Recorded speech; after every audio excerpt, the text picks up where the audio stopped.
Kolby, Miles, Josh, and I did our project on Boko Haram. Boko Haram is the Islamic State in West Africa until March of 2015. Uh, Nigerians' fight against Boko Haram is one of the region's deadliest conflicts through all the casualties and deaths and bombings. Boko Haram's territory is now limited to small villages and pockets of countryside. Boko Haram is fighting to overtake the government and to create an Islamic State. This group has caused havoc in Africa through all the bombings and attacks. Three statistics and their impact of the Boko Haram insurgency. The first is that 57% of the schools in the Borno state, which is a state in northwestern Nigeria, have been closed due to the Boko Haram insurgency.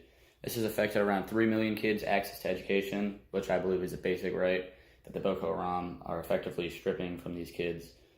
The second is that the Boko Haram have put more than 7 people in risk of starving, according to the Council of Foreign Relations. The effect of this is that many people have died and will continue to die due to the insurgency fighting with the Boko Haram. And as of 2018, the Boko Haram have been the cause of over 35,000 deaths.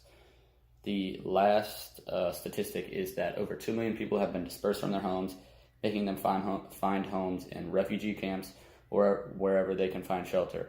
The effect of this is that many of these people are not going to have access to adequate education and adequate housing.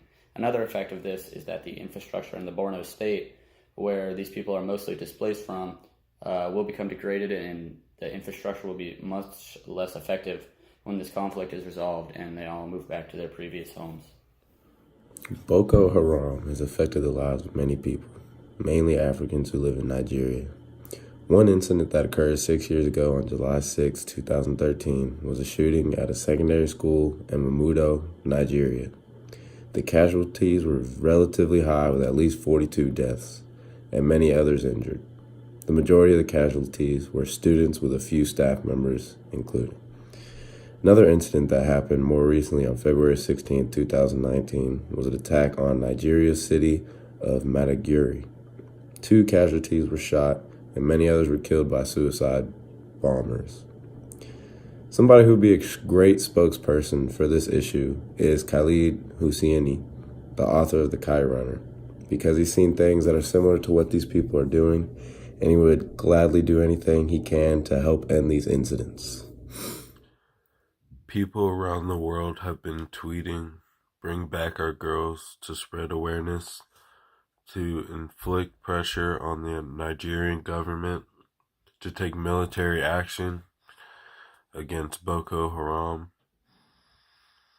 It is not helping because the Nigerian government fails to investigate or prosecute people responsible for